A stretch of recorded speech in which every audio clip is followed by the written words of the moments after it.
नाव जर्जर ही सही लहरों से टकराती तो है, इस नदी की धार से ठंडी हवा आती तो है। एक चिंगारी कहीं से ढूंढ लाओ दोस्तों, इस दिए में तेल से भीगी हुई बाती तो है। हेल्थ सेक्टर ने ही मुझे मोटिवेट किया कि मैं आगे यूपीएससी के बारे में सोचूं। तो इससे पहले कि मेरे पापा मुझे कुछ कहते, मैं खुद ही रोने लग गई थी। अच्छा। और फिर मेरे पापा मुझे समझाते आए पूरे रास्ते कि कोई बात नहीं होता है ऐसे। अच्छा। तो एक तरह से कभी भी पेरेंट्स की तरफ से कोई प्रेशर नहीं रहा है, लेकिन वो न्यूज़पेपर के साथ चलेगा, वो न्यूज़पेपर के बजाय नहीं चलेगा। तो आपके पास इन सब टॉपिक्स से रिलेटेड थोड़ा थोड़ा मैटर रेडी होना चाहिए, और एनसीईआरटी के अलावा एक एडवांस्ड बुक आपको पढ़नी पड़ेगी। तो आपका ब्रॉड फ्रेमवर्क ये होना चाहिए कि आप पहले अपना स्टैटिक पोर्शन कवर करें, आप समझें उस एरिया को, और फिर आप आंसर राइटिंग प्रैक्टिस में जो भी एडिशनल चीज़ें हैं उनको इनकॉर्पोरेट करने की कोशिश करें। उसमें आप डायग्राम्स ऐड कर सकते हैं, उसमें आपको कोई केस स्टडी मिले, कोई अच्छा एग्जाम्पल मिले, आप वो ऐड कर सकते हैं। जी, मेरे नाना जी का नाम था आचार्य हजारी प्रसाद द्विवेदी। जब हम ग्रेट सैक्रिफाइसेस करते हैं तब हमें ग्रेट रिजल्ट्स भी मिलते हैं, तो रिजल्ट्स ज़रूर मिलेंगे, बस लगे रहना है। नमस्कार, मैं पंकज कुमार और आप देख रहे हैं मुंह मीडिया। आज हमारे साथ हैं अपाला मिश्रा जी। नाम तो आपने सुना ही होगा। अपाला मिश्रा ने इस बार यूपीएससी की परीक्षा में 9th रैंक हासिल किया है। बिल्कुल ही डिफरेंट बैकग्राउंड से आती हैं, पूर्वांचल से आती हैं। तो आज आपका मुंह मीडिया में स्वागत है जी। बहुत बहुत धन्यवाद। हम सवाल भी करेंगे और जवाब भी लेंगे इनसे, और आप तब तक देखते रहिए मुंह मीडिया। जी, हमारा पहला आपसे सवाल होगा कि आप यूपीएससी की तैयारी की तरफ कैसे मूव हुई। एक मेडिकल, वो भी एक सेवा का माध्यम है, और यूपीएससी भी कहा जाता है कि हम जनता की सेवा के लिए आए हैं। तो कैसे आपका टर्न अराउंड हुआ इधर?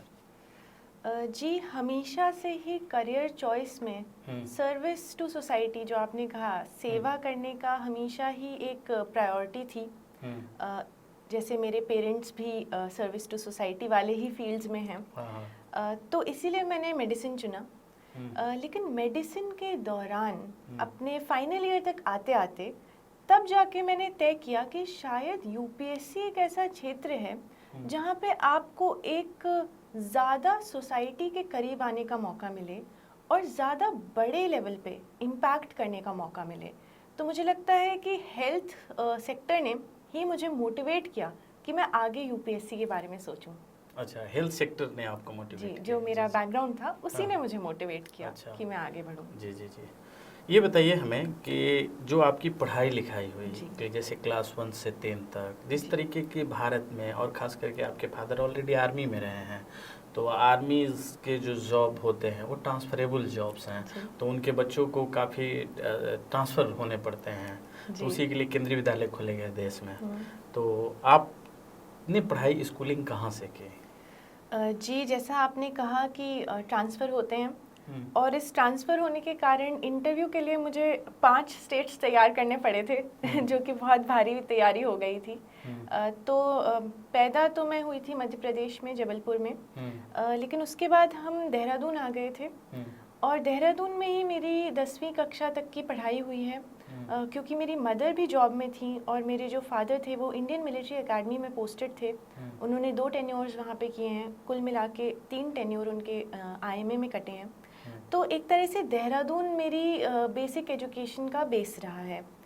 फिर 11वीं और 12वीं मैंने दिल्ली से की है, दिल्ली पब्लिक स्कूल रोहिणी से, और 12वीं के बाद अपने कॉलेज की पढ़ाई मैंने हैदराबाद से की है। वहाँ पे army college of dental sciences है, वहाँ से मैंने बैचलर्स ऑफ डेंटल सर्जरी का कोर्स किया है। अच्छा, 12th में आप, ऑब्वियस ही बात है, जब आप मेडिकल साइंस में गई होंगी तो साइंस बायो ली होंगी, मैथ्स ली नहीं होंगी जी। ठीक है। तो ये अब आप बताइए कि जब कॉलेज के दौरान जब आप पढ़ाई कर रहे थे तो किन किन परिस्थितियों को आपने फेस किया? जी, कॉलेज के दौरान तो मैंने यूपीएससी की पढ़ाई करना नहीं शुरू किया था। यूपीएससी की पढ़ाई करना मैंने कॉलेज ख़त्म होने के बाद, जब फाइनल ईयर में मैं पहुंच गई, उसके बाद ही ये डिसीजन लिया। और जहाँ तक कि कॉलेज की पढ़ाई की बात की जाए तो मेडिकल एक ऐसा फील्ड है जहाँ पे आपको बहुत मेहनत करनी पड़ती है और जहाँ पे बिल्कुल भी आपको समय नहीं मिलता है कि आप कुछ भी और पढ़ें, एक्स्ट्रा और कुछ करें। जी बिल्कुल नहीं मिलता, और बहुत ही कठिन पढ़ाई होती है मेडिकल की। और लेकिन एक फ़ायदा मुझे ये हुआ कि इतनी कठिन पढ़ाई करने के कारण एक मेरी हैबिट बन गई मेहनत करने की। हार्ड वर्क करने से कभी मुझे दिक्कत नहीं महसूस हुई, कभी ये नहीं लगा कि 8 घंटे पढ़ना पड़ेगा, क्योंकि पहले से ही पढ़ते आ रहे थे। तो एक तरह से ये फ़ायदा हुआ। मोटी मोटी किताबें पढ़नी पड़ती हैं उसमें, तो किताबें भी पढ़ने में कभी झिझक नहीं हुई कि ये किताब पढ़नी पड़ेगी। तो इस तरह से शायद थोड़ा फ़ायदा भी दिया है मेरे बैकग्राउंड ने मुझे। अच्छा, तो मेडिकल की पढ़ाई ने वो जो थ्रेशोल्ड है उसको ब्रेक कर दिया। जी बिल्कुल। क्योंकि यूपीएससी में भी बहुत लंबा सिलेबस है जी काफ़ी कंपाइलेशंस पढ़नी होती जी, हैं। जो पढ़ाई से जो डर लगता था वो मेडिकल की पढ़ाई ने ख़त्म कर दिया। अच्छा, जी बचपन की कुछ यादें होती हैं, सबकी यादें होती जी। हैं, और आपका पूरा फैमिली, मदर ऑलरेडी टीचिंग से हैं, फादर आर्मी बैकग्राउंड से हैं, काफ़ी डिसिप्लिन्ड इन्वॉल्वमेंट होता है और बच्चे शरारत करते ही हैं। तो आप कभी ऐसा हुआ कि आपने कुछ शरारत की हो तो मार पड़ी हो मम्मी से या फादर से, ऐसा कुछ कोई खट्टी मीठी यादें जो रही हो? जी, मैं एकदम ही बचपन से ही बहुत ही डिसिप्लिन्ड बच्ची थी। अच्छा। कभी भी मुझे याद नहीं आता कि कोई ऐसा इंसिडेंट हुआ हो। हाँ और मुझे लगता है जो मेरे पेरेंट्स हैं वो भी बहुत सपोर्टिव रहे हैं। हाँ कई बार अगर मेरे कभी कम नंबर आए हैं हाँ। तो कभी भी उन्होंने ये नहीं कहा कि क्यों कम आए हैं। और एक बार ऐसा हुआ था कि चूंकि मेरे फादर भी आर्मी में हैं, तो हम लोग स्पोर्ट्स को थोड़ा सीरियसली लेते हैं। तो एक बार ऐसा हुआ था कि स्कूल में एक रेस हुई थी जिसके लिए मैं तैयारी करी थी, और मैं उस रेस में आखिरी आई थी। तो इससे पहले कि मेरे पापा मुझे कुछ कहते मैं खुद ही रोने लग गई थी। अच्छा। और फिर मेरे पापा मुझे समझाते आए पूरे रास्ते कि क्या कोई बात समझाते? नहीं, कोई बात नहीं, होता है ऐसे। अच्छा। तो एक तरह से कभी भी पेरेंट्स की तरफ से कोई प्रेशर नहीं रहा है। हाँ। और कभी ऐसा कोई इंसिडेंट नहीं आया है, थैंकफुली। अच्छा, अब तक तो कौन सी नहीं। क्लास में थे आप जब ऐसा हुआ था ये जी रेस मुझे वाली लगता घटना? है मैं 5th क्लास में रही होंगी शायद, 5th अच्छा। या 6th में। स्कूल में ही थी, देहरादून की बात है। अच्छा जी। इसके अलावा ये बताइए कि सबसे ज़्यादा मदर हैं फादर हैं, दोनों हैं, फादर तो आउट स्टेशन से रहते होंगे, जी प्यार ज़्यादा कौन करता था आपसे या करता है अभी? देखिए, मैं तो एक डिप्लोमेट बनने जा रही हूँ, हाँ, तो किसकी इसका लाडली रही आप? तो इसका आंसर भी मेरा डिप्लोमेटिक ही होगा। हाँ। कि मैं दोनों से प्यार करती हूँ। अच्छा। दोनों ही मेरे लिए बराबर हैं। अच्छा। और बचपन से ही आप तो ठीक है, आप प्यार करती हैं, लेकिन हमने आपसे ये पूछा कि मदर और फादर में आपसे ज़्यादा कौन प्यार करता है? जी मैं दोनों की ही लाडली हूँ। दोनों से मुझे मदर से मुझे अलग तरह का सपोर्ट मिलता है, फादर से अलग तरह का मिलता है। अच्छा। पर मुझे लगता है मैं लकी हूँ कि मैं दोनों की ही लाडली हूँ। अच्छा, जब कुछ अचीवमेंट होते हैं आपके लाइफ में, तो गिफ्ट्स कौन देता है पहले आपको?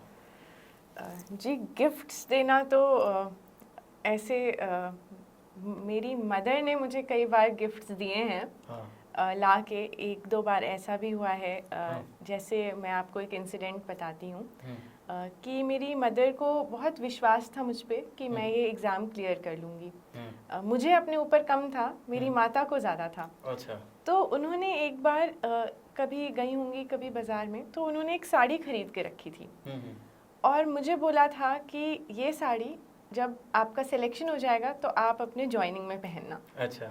और फिर जब मेरा सिलेक्शन हो गया तो तब जाके मेरी माँ ने वो साड़ी वापस निकाली और कहा देखो मैंने तुम्हारे लिए रखी थी ये। अच्छा। तो मुझे लगता है मेरी मदर ने कई बार ऐसे कुछ ना कुछ खरीद के रखा हुआ है मेरे लिए। अच्छा। पर वैसे तो दोनों ही पेरेंट्स इक्वली कंट्रीब्यूट करते हैं। अच्छा, जी जी, बहुत जानदार जवाब दिया इन्होंने, एकदम डिप्लोमेटिक वे में। तमाम सारी चीज़ें बताई भी और ये भी बता गई कि कौन ज़्यादा हमारे करीब है, कौन ज़्यादा प्यार करता है।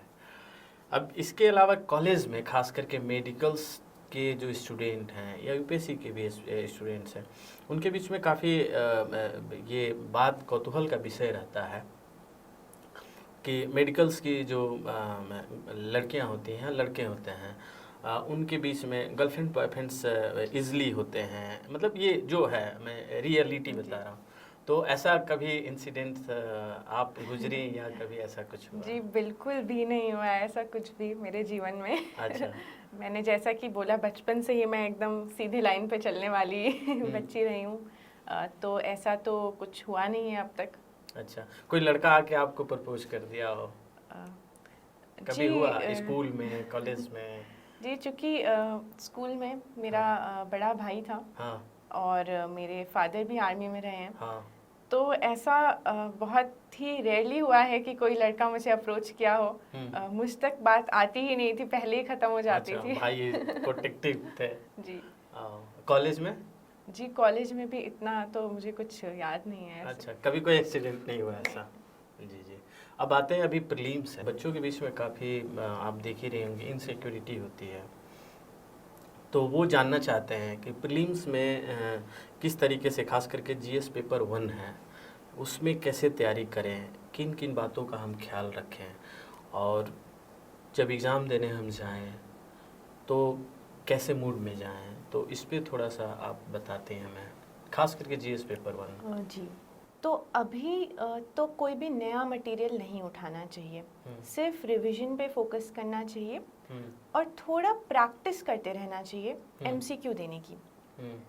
और कहीं ना कहीं आपको ये अंदाज़ा बना लेना चाहिए कि आपको कितना एक रेंज, जिस रेंज में आप अटेम्प्ट करना चाहें या आपके लिए क्या रेंज वर्क कर रही है, जो बेटर आपको ज़्यादा सूट कर रहा है। ज़रूरी नहीं है सबके लिए सेम रेंज हो, आप ज़्यादा भी कर सकते हैं, कम भी कर सकते हैं। और एग्ज़ाम देने वाले दिन तो आपको उसी दिन तय करना पड़ेगा कि आपके लिए क्या रेंज ज़्यादा सूट करेगी। ये बताइए कि जीएस पेपर 1 के जो तैयारी है, जो रिसोर्स मटेरियल है, उन तमाम सारी चीज़ों को आपने कहाँ कहाँ से पढ़ा, क्या बुक लिस्ट आपने तैयार की, कैसे स्ट्रेटेजी बनाई only for the prelims GS paper 1? जी जीएस पेपर 1 के लिए देखा जाए तो बेसिक बुक्स होती हैं जिसकी लिस्ट आपको कहीं पे भी अवेलेबल मिल जाएगी इंटरनेट पे। वो बेसिक बुक्स होती हैं आपकी एनसीईआरटी, और एनसीईआरटी के आगे एक एडवांस्ड किताब, जैसे हिस्ट्री में हो गई स्पेक्ट्रम, पॉलिटी में हो गई लक्ष्मीकांत। तो आपने जो चुना है आप उसी किताब को लिए रखें, आप अपने सोर्सेस चेंज ना करें, आप ज़्यादा मार्केट में इतनी इन्फॉर्मेशन है उसके पीछे भागे नहीं, आपने जो पढ़ा है बेसिक उसी को आप रिवाइज करते जाएं, और साथ में करंट अफेयर्स। जी, करंट अफेयर्स कहाँ से पढ़ाई किया आपने स्पेशली फॉर प्रीलिम्स? जी करंट अफेयर्स के लिए हमें न्यूज़पेपर पढ़ना बहुत ज़्यादा ज़रूरी है। न्यूज़पेपर एक ऐसी चीज़ है जिसे हम टाल नहीं सकते हैं। हमें बहुत बार लगता है कि बिना न्यूज़पेपर पढ़े शायद हमारी तैयारी हो जाए, लेकिन न्यूज़पेपर पढ़ने से आपका एक फ़्लो बना रहता है और आपको पता रहता है कि आपके देश में आपके चारों तरफ क्या हो रहा है। आप एक जानकार नागरिक रहते हैं और ये होना बहुत ज़रूरी है इस एग्ज़ाम के लिए। न्यूज़पेपर के साथ आप कोई भी मटेरियल ले सकते हैं, आप किसी कोचिंग इंस्टीट्यूट का मटेरियल ले सकते हैं, या आप यूट्यूब का इस्तेमाल कर सकते हैं, वीडियोस देख सकते हैं, लेकिन वो न्यूज़पेपर के साथ चलेगा, वो न्यूज़पेपर के बजाय नहीं चलेगा। जी जी, कितने न्यूज़पेपर पढ़ लेती थी आप दिन के? जी एक ही न्यूज़पेपर पढ़ती थी मैं, और मुझे लगता है एक से ज़्यादा न्यूज़पेपर पढ़ना बहुत मुश्किल हो जाता है, क्योंकि एक में ही आपको 2 घंटे कम से कम लग जाते हैं। बाद में टाइम कम हो जाता है, जैसे आप पढ़ने की आदत हो जाती है तो थोड़ा कम समय लगने लगता है। जी जी। और इंटरव्यू के लिए 2 न्यूज़पेपर पढ़ने पड़ते थे, इंटरव्यू में के टाइम थोड़ा ज़्यादा पढ़ाई करनी पड़ती थी। कौन शुरुआत में जब मेंस तक आपने कौन से न्यूज़पेपर प्रेफर किया? जी मेंस तक मैंने द हिंदू पढ़ा, लेकिन मेंस के बाद जब इंटरव्यू आया तो मैंने इंडियन एक्सप्रेस भी साथ में लगाया। अच्छा, दो न्यूज़पेपर, क्योंकि बाकी स्टैटिक पार्ट तो पढ़ना बंद हो जाता है जब इंटरव्यू के कॉल्स आ जाते हैं। तो सीसेट आपने कैसे किया, क्योंकि आपका तो बैकग्राउंड बायोलॉजी था और सीसेट में मैथ्स भी आती है, कॉम्प्रिहेंशंस भी हैं, तो सीसेट की तैयारी आपने कैसे की? जी सीसेट मेरे लिए एक मुश्किल पड़ाव था। जैसा कि आपने कहा मैंने मैथ्स नहीं पढ़ी थी, तो सीसेट के लिए मुझे प्रैक्टिस करना पड़ा था और कम से कम 3 महीने लगातार रोज़ 1-1.5 घंटा या 2 घंटा निकाल के मैथ्स की तैयारी करनी पड़ रही थी। और अब आप मैथ्स की तैयारी 2 जगहों से कर सकते हैं। एक प्रीवियस ईयर क्वेश्चंस की बुक आती है, सॉल्व्ड क्वेश्चंस, जिसमें सेक्शन वाइज दिए रहते हैं, इंग्लिश के भी, एप्टीट्यूड के भी और मैथ्स के भी क्वेश्चंस। तो आप रोज़ बैठ के कम से कम 15-20 क्वेश्चन सॉल्व कर सकते हैं या एक सेक्शन सॉल्व कर सकते हैं। और अगर आपको कुछ नहीं समझ आ रहा है, मान लीजिए कोई टॉपिक है मैथ्स का, मान लीजिए आपको HCF LCM निकालना नहीं आ रहा है, तो आप कोई यूट्यूब पे वीडियो देख लीजिए, कोई भी, या आप कहीं गूगल पे टाइप करके फॉर्मूला समझ लीजिए।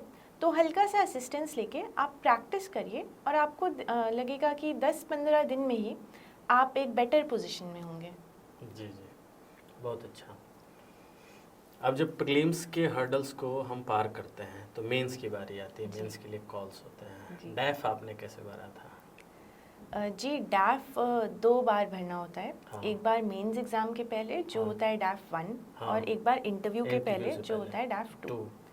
तो डैफ 1 में तो ज़्यादा कुछ भरने का नहीं होता है, बेसिक इन्फॉर्मेशन होती है आपकी, जो सब आपको बेसिक, आपके बर्थ प्लेस, आपके पेरेंट्स ऑक्यूपेशन, बहुत ही बेसिक।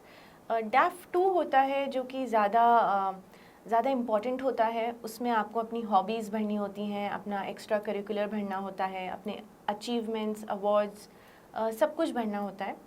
तो डैफ 2 भरने के लिए थोड़ा ध्यान देना पड़ता है, थोड़ा सोचना पड़ता है, आपको 4-5 दिन रफ में भी भर के देखना पड़ेगा, फिर आप फाइनल करेंगे। पर डैफ 1 में ऐसी कोई दिक्कत नहीं आती है। जी, तो डैफ में जो हॉबी वाला सेक्शन होता है, काफ़ी लोग नॉर्मलाइज चीज़ें कर देते हैं, और आप तो आर्टिस्टिक फैमिली से हैं, तो आपने क्या भरा था हॉबी? जी, मैंने पेंसिल स्केचिंग करती हूँ मैं। हाँ। तो स्केचिंग भरा था हॉबी, और साथ में रीडिंग नॉवेल्स लिखा था हॉबी में, क्योंकि अच्छा। मैं किताबें भी पढ़ना पसंद करती हूँ। अच्छा, जी जी जी। अब आते हैं मेंस की जो स्ट्रेटेजी है, जो 4 पेपर हैं वही डिसाइडिंग फैक्टर्स होते हैं मेरिट में। खास करके जो जीएस पेपर 1 है, जिसका सिलेबस काफ़ी बड़ा माना जाता है, जीएस पेपर 1 का अमूमन लोगों को नंबर कम ही आते हैं उसमें। जी हाँ, तो पहले ये बताइए कि जीएस पेपर 1 की क्या स्ट्रेटेजी रही है आपकी? जी, जीएस पेपर 1 में आपका हिस्ट्री, ज्योग्राफी, हिस्ट्री में भी काफ़ी सारे सेगमेंट्स आ जाते हैं, वर्ल्ड हिस्ट्री आ जाता है, वर्ल्ड, हाँ, मिडिवल, ये आर्ट एंड कल्चर आ जाता है, और साथ में रहता है सोसाइटी। जी। तो इसमें सोसाइटी वाला पोर्शन ऐसे होता है जिसमें आप मुझे लगता है सबसे अच्छे आंसर लिख सकते हैं। मेरे लिए वो मेरा सबसे पसंदीदा पोर्शन था सोसाइटी। तो सोसाइटी अलग से आपकी तैयारी होगी। सोसाइटी में आप करंट अफेयर्स ज़्यादा पढ़ेंगे और आप लिंक करेंगे करंट अफेयर्स से। वहीं हिस्ट्री, ज्योग्राफी में जो आपने प्रीलिम्स के लिए स्टैटिक बुक्स रेफ़र की, आप उन्हीं पे स्टिक करेंगे, लेकिन आप साथ में आंसर राइटिंग प्रैक्टिस शुरू कर देंगे। अच्छा। तो इस तरह से आप GS 1 की तैयारी करेंगे। जी जी। सोसाइटी के बारे में जो आपने बोला, तो सोसाइटी के लिए कौन से बुक को रेफर आपने किया था? जी, सोसाइटी के लिए मैंने कोई अलग से बुक नहीं रेफ़र की थी, क्योंकि जो मेरा ऑप्शनल सब्जेक्ट है एंथ्रोपोलॉजी, उसमें भी एक एरिया आता है सोशल एंथ्रोपोलॉजी का, जिसमें सोसाइटी के काफ़ी क्वेश्चंस डील कर लेते हैं। उसके अलावा आप किसी भी कोचिंग का प्रिंटेड मटेरियल या आप इंटरनेट पे देख सकते हैं। तो उसमें कुछ टॉपिक्स हैं, जैसे विमेन हो गया, हेल्थ हो गया। तो आपके पास इन सब टॉपिक्स से रिलेटेड थोड़ा मैटर रेडी होना चाहिए। जैसे आपको एजुकेशन के बारे में, आपको लिटरेसी रेट पता होना चाहिए, आपको विमेन के बारे में, विमेन का लिटरेसी रेट पता होना चाहिए, हेल्थ के बारे में लगातार न्यूज़ आ ही जा रही है पिछले 2 साल से। तो वो सब चीज़ें आपके पास कहीं एक जगह नोटेड डाउन होनी चाहिए। जी जी जी। एडवांस बुक भी आपने कोई पढ़ा एनसीईआरटी के अलावा? क्योंकि आपने जिस तरीके से बताया तो उसमें एनसीईआरटी आपने ज़्यादा फोकस करने की बात बोली जी। तो एडवांस कुछ बहुत सारे एस्पिरेंट्स होते हैं जो क्वालिफाइड होते हैं ऑलरेडी, जो आईएएस क्वालिफाई कर गए यूपीएससी, वो बोलते हैं कि नहीं एडवांस बुक भी रेफर करना चाहिए। आपने क्या किया? जी, जैसा कि मैंने कहा, एनसीईआरटी आपकी शुरुआत बनेगी प्रिपरेशन की, और एनसीईआरटी के अलावा एक एडवांस्ड बुक आपको पढ़नी पड़ेगी। जैसे हिस्ट्री की बात करें तो स्पेक्ट्रम पढ़ सकते हैं आप, पॉलिटी की बात करें तो लक्ष्मीकांत पढ़ सकते हैं। तो जो भी ये लिस्ट है, ये आपको कहीं पे भी मिल जाएगी। ये एकदम बेसिक बुक्स हैं और ये सबके लिए सेम रहता है। इसमें कोई भी ऐसा नहीं है कि कोई अलग से कुछ एक्स्ट्रा पढ़ ले या नहीं पढ़े। ये आपको पढ़नी ही पड़ेंगी बेसिक किताबें, और इन्हीं को आपको बार बार रिवाइज करते रहना है। अच्छा, आपने नोट्स कैसे बनाया? जी, नोट्स मैंने किताब के नहीं बनाए। मैंने जो नोट्स बनाए वो एक तरह से वैल्यू एडिशन थे। वो नोट्स मैंने 4 नोटबुक्स बनाए थे और उन चारों नोटबुक्स को मैंने डिवाइड कर दिया था GS 1, 2, 3, 4 के 4 अच्छा, नोटबुक्स। Paper wise? हाँ, पेपर वाइज नोटबुक बनाए थे और उन नोटबुक में मैं ऐसा चीज़ें पॉइंट्स ऐड करती थी जो कि एक तरह से वैल्यू एडिशन है। जैसे अगर कहीं मुझे कोई डेटा दिख गया तो वो मैंने ऐड कर लिया, कोई एग्जाम्पल दिख गया तो वो ऐड कर लिया। तो एक तरह से मेरे पास एक रेडी रेफरेंस मटेरियल तैयार हो गया था जो कि मैं अपने आंसर्स में इनकॉर्पोरेट कर सकती थी। जी जी, बहुत अच्छा। पेपर 2 जो है, खास करके इंडियन पॉलिटी की जो बात आती है, गवर्नेंस की बात आती है, तो इसकी तैयारी आपने कैसे की? जी, पेपर 2 की भी मैं कहूँगी पेपर 1, 2, 3, 4 की आपकी तैयारी का जो बेसिक फ्रेमवर्क है वो सेम रहेगा।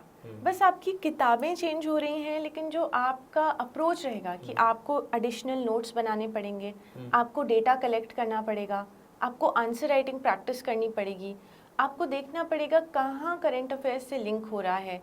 जैसे इंटरनेशनल रिलेशंस एक ऐसा टॉपिक है जिसमें बहुत ज़्यादा करंट अफेयर्स से लिंकेज है, तो उसके लिए आपको हाईली डिपेंड करना पड़ेगा करंट अफेयर्स में। वैसे ही GS 3 की बात करें तो GS 3 में बहुत ज़्यादा करंट अफेयर्स है। आपको इकोनॉमी के लिए भी करंट अफेयर्स पे डिपेंड करना पड़ेगा, आपको सिक्योरिटी के लिए भी डिपेंड करना होगा। तो आपका ब्रॉड फ्रेमवर्क ये होना चाहिए कि आप पहले अपना स्टैटिक पोर्शन कवर करें, आप समझें उस एरिया को, और फिर आप आंसर राइटिंग प्रैक्टिस में जो भी एडिशनल चीज़ें हैं उनको इनकॉर्पोरेट करने की कोशिश करें। जी जी। तो इसके लिए कौन कौन से बुक को रेफर आपने किया, कहाँ से पढ़ा, कौन से सोर्सेस का आपने इस्तेमाल किया? जी, मैं एक बुक लिस्ट बना के प्रॉपरली डालूंगी एस्पिरेंट्स के लिए अभी। तो मैं किसी भी ऐसी किताब का नाम नहीं लेना चाहती जो कि बिल्कुल ही हाँ या गलत गाइडेंस हो जाए। तो मैं एक प्रॉपर बुक लिस्ट बना के जल्द ही प्रोवाइड करूंगी। जी जी, आप लोग ध्यान रखिएगा इस बात का। और सेम स्ट्रेटेजी रहा पेपर 3 के लिए भी? जी जी जी।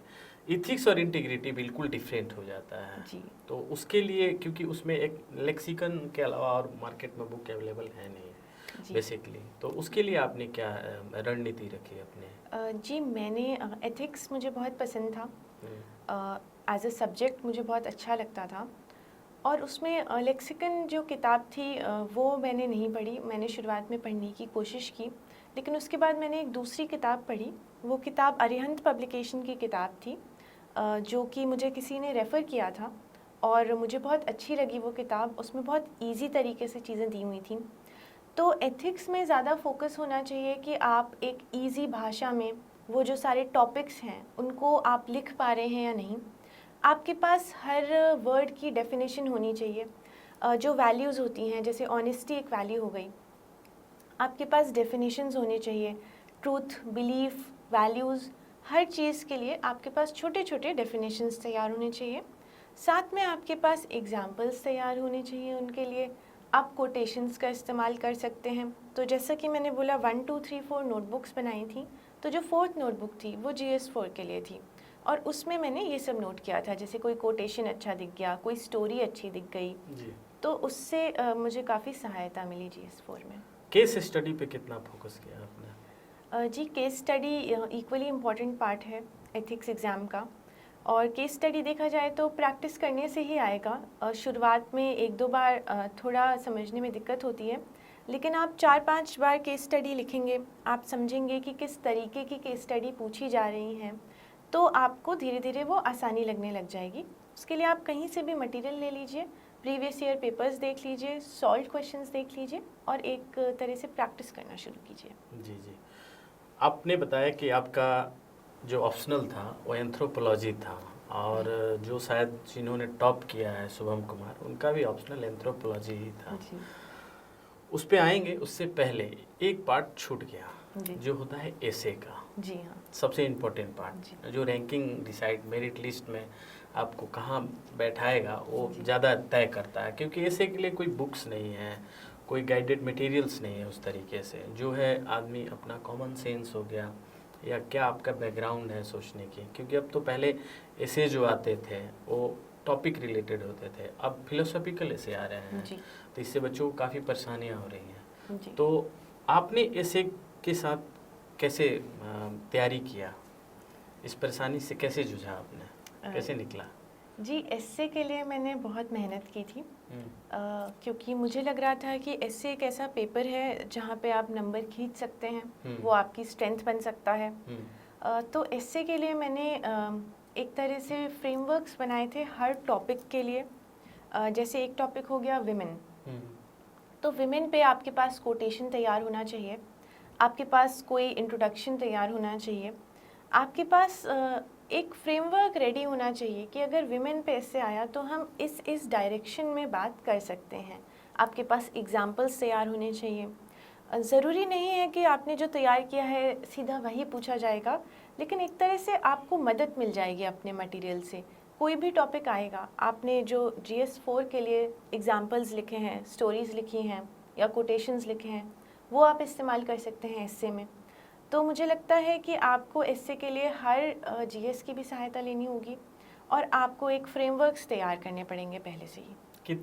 एस्से के लिए कितने टेस्ट सीरीज आपने लिखे? जी, मैंने 4 एस्से लिखे थे, मतलब 4 टेस्ट लिखे थे, यानी मैंने 8 एस्से लिखे थे एग्ज़ाम के पहले। उससे पहले जी। कैसे मार्क्स आते थे? एस्से में तो अच्छे मार्क्स आते थे। अच्छा, अच्छे मार्क्स आते थे।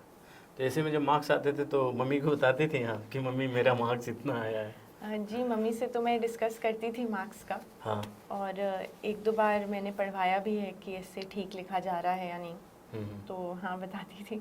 बताती थी, काफ़ी हेल्प हुआ? थोड़ा बहुत एक तरह से कॉन्फिडेंस फैक्टर रहता है, एक सेल्फ सेटिस्फेक्शन आता है ना। जी। हाँ। अब आते हैं एंथ्रोपोलॉजी में। एंथ्रोपोलॉजी का जो पेपर 1 है उसके लिए आपने के कौन से मटेरियल्स को रेफ़र किया और उसकी क्या स्ट्रेटेजी रही, क्या तैयारी रही? अमूमन जो बच्चे होते हैं, खास करके जो एस्पिरेंट्स होते हैं, वो इन्फ्लुएंस हो जाते हैं। खास करके जैसे पहले जब टीना डाबी ने जब टॉप किया था 2015 में, तो लोग बच्चे क्या हुए कि पॉलिटिकल साइंस ऑप्शनल लेने लगे, फिर उसके बाद सोशलॉजी लेने लगे, फिर एंथ्रोपोलॉजी का दौर है। तो आपने कैसे, पहले तो ये बताइए कि कैसे ऑप्शनल आपने चूज किया और एंथ्रोपोलॉजी ही क्यों चूज किया और कैसे तैयारी किया आपने? जी, एंथ्रोपोलॉजी मैंने इसलिए चूज़ किया क्योंकि मैं एक बायोलॉजी बैकग्राउंड से आ रही हूँ, और एंथ्रोपोलॉजी में एक पोर्शन होता है फिज़िकल एंथ्रोपोलॉजी का, और उस पोर्शन में बायोलॉजी की ज़रूरत पड़ती है। तो मुझे लगा शायद मेरे लिए ये ज़्यादा बेटर हो, ये ऑप्शनल, मैं शायद इसमें ज़्यादा अच्छे से पढ़ाई कर पाऊँ और मेरा इंटरेस्ट ज़्यादा बने इस ऑप्शनल में। और ऑप्शनल लेने के पीछे आपका कोई और रीज़न नहीं होना चाहिए, बस आपका इंटरेस्ट होना चाहिए, क्योंकि ऑप्शनल को आपको 3 महीने से ज़्यादा बहुत ही इंटेंसिवली पढ़ाई करनी पड़ेगी, बहुत ही अच्छे से आपको हर एरिया ऑप्शनल का पता होना चाहिए। तो इसलिए आप ऐसा ऑप्शनल लें जिसमें आपको रुचि लगे पढ़ने में। जी, तो एंथ्रोपोलॉजी की तैयारी आपने कैसे की बेसिकली? जी, पेपर एंथ्रोपोलॉजी 1 और 2 की दोनों की बात बताइए। जी, एंथ्रोपोलॉजी के लिए मैं कहूँ तो आपको अपने खुद के नोट्स तैयार करने पड़ेंगे, क्योंकि बहुत बार ऐसे होता है कि डायरेक्ट क्वेश्चंस आ जाते हैं। तो आपको हर टॉपिक का, सिलेबस के हर वर्ड के आपके पास नोट्स तैयार होने चाहिए एक आंसर फॉर्म में। उसमें आप डायग्राम्स ऐड कर सकते हैं, उसमें आपको कोई केस स्टडी मिले, कोई अच्छा एग्जाम्पल मिले, आप वो ऐड कर सकते हैं। तो एंथ्रोपोलॉजी में एक तरह से जितने भी मटीरियल हैं, जैसे अगर 3 मटेरियल आप रेफ़र कर रहे हैं, तो आप उन तीनों को खोल के बैठें, देखें और उसमें से अपने खुद के नोट्स बनाएं। तो एंथ्रो के लिए तो मैंने नोट्स बनाए थे। जी, पेपर 2 के लिए क्या स्ट्रेटेजी था? जी, सेम स्ट्रैटेजी पेपर 2 के लिए भी। पेपर 2 थोड़ा डायनेमिक होता है, थोड़ा करंट अफेयर्स लिंक्ड होता है, थोड़ा ट्राइबल अफेयर्स लिंक्ड होता है।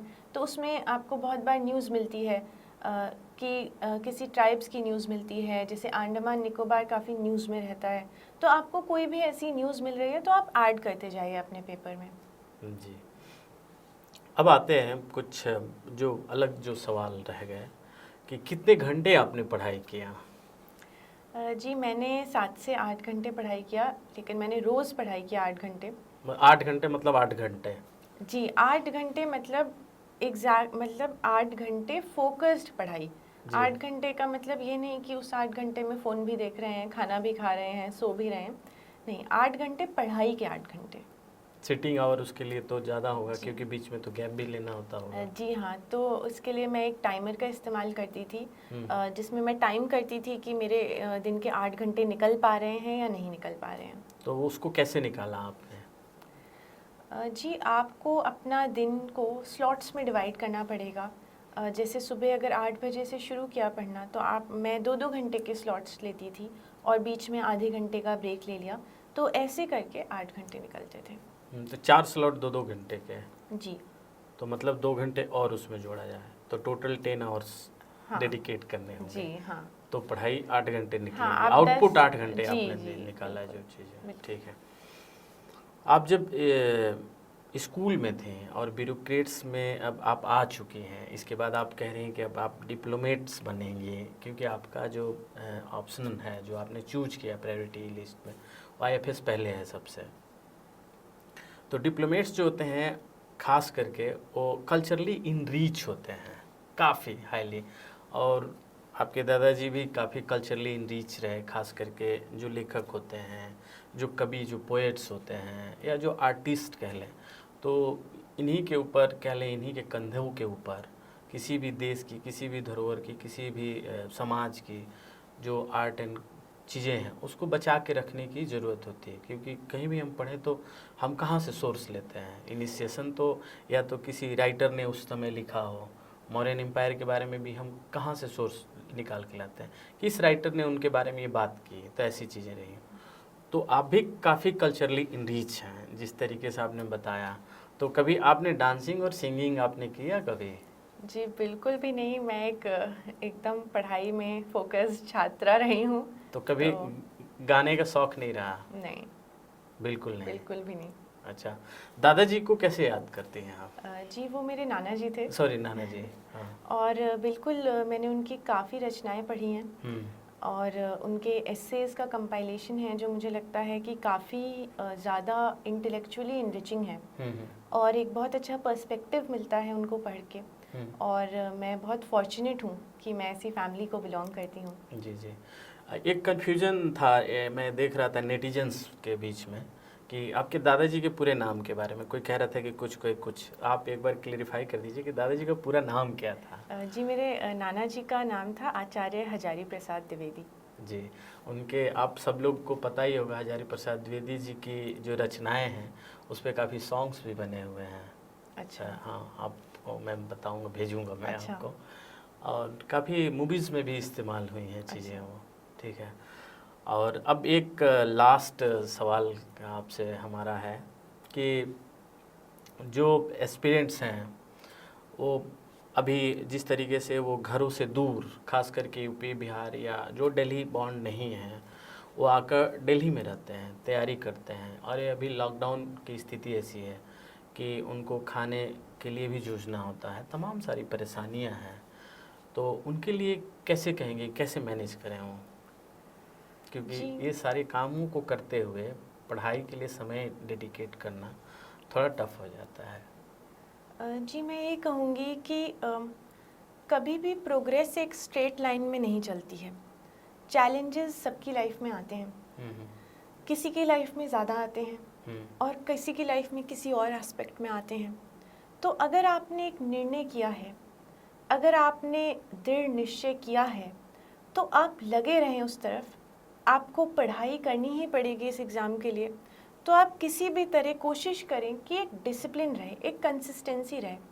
भले ही आप 2 घंटे पढ़ रहे हैं दिन में, लेकिन आप रोज़ 2 घंटे निकालें। और जूझना तो सबको पड़ता है, लेकिन जब हम ग्रेट सैक्रिफाइसेस करते हैं तब हमें ग्रेट रिजल्ट्स भी मिलते हैं।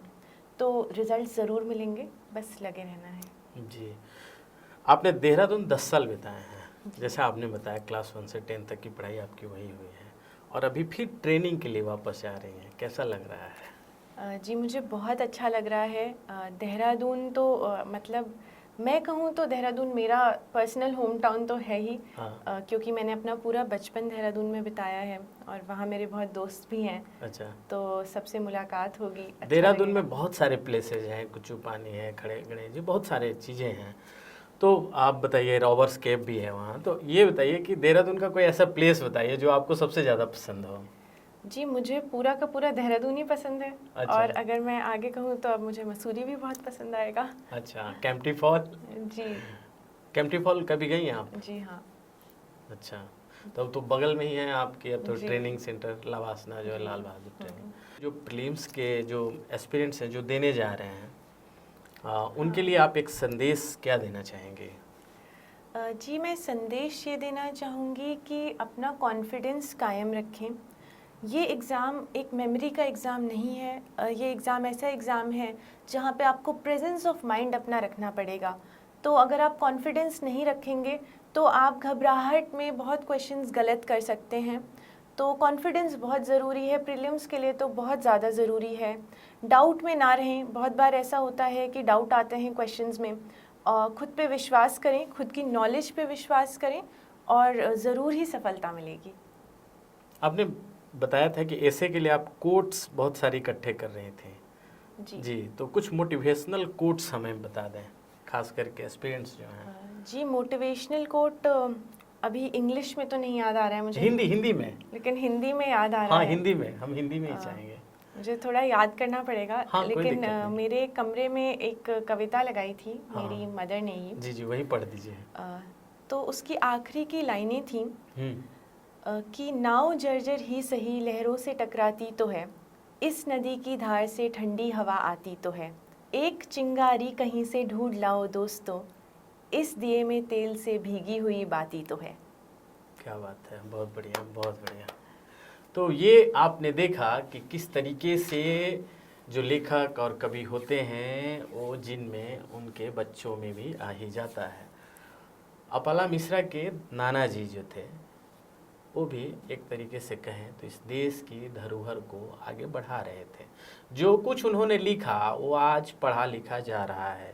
कल अपाला भी नहीं रहेंगे, आज से 100 साल बाद हम भी नहीं रहेंगे, और जो आप देख रहे हैं आप भी नहीं रहेंगे, लेकिन उनकी रचनाएं और उनकी तमाम सारी चीज़ें इस धरती पर रहेंगी और आने वाली पीढ़ियां पढ़ेंगी और उनसे प्रेरणा लेंगी। अभी अपाला से आप प्रेरणा लीजिए और 10 तारीख के जो आपके प्रीलिम्स के एग्ज़ाम हैं उसको पूरी फोकस के साथ आप एग्ज़ाम दें।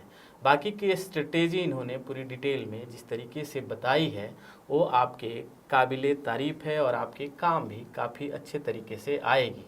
हौसला बिल्कुल नहीं हारना है। और इन्होंने बोला जिस तरीके से जो मोटिवेशनल जो कोट्स दिए इन्होंने वो एकदम से, अगर आपकी जो एनर्जी है अगर डाउन हो गई है, ड्रीप हो गई है, तो बाउंस बैक हो सकती है। इसलिए धैर्य रखें और परीक्षा की तैयारी करते रहें और देखते रहें मूव मीडिया। अगर मूव मीडिया को अगर आप यूट्यूब पर देख रहे हैं तो लाइक, शेयर और कमेंट करना ना भूलें और सब्सक्राइब करना तो बिल्कुल भी ना भूलें। और अगर फेसबुक पर आप देख रहे हैं तो लाइक, शेयर, कमेंट करना ना भूलें। इन्हीं तमाम सारी अपडेट्स के लिए आप हमारे साथ बने रहें और देखते रहें मूव मीडिया। नमस्कार। Subscribe now and press the bell icon. Never miss an update.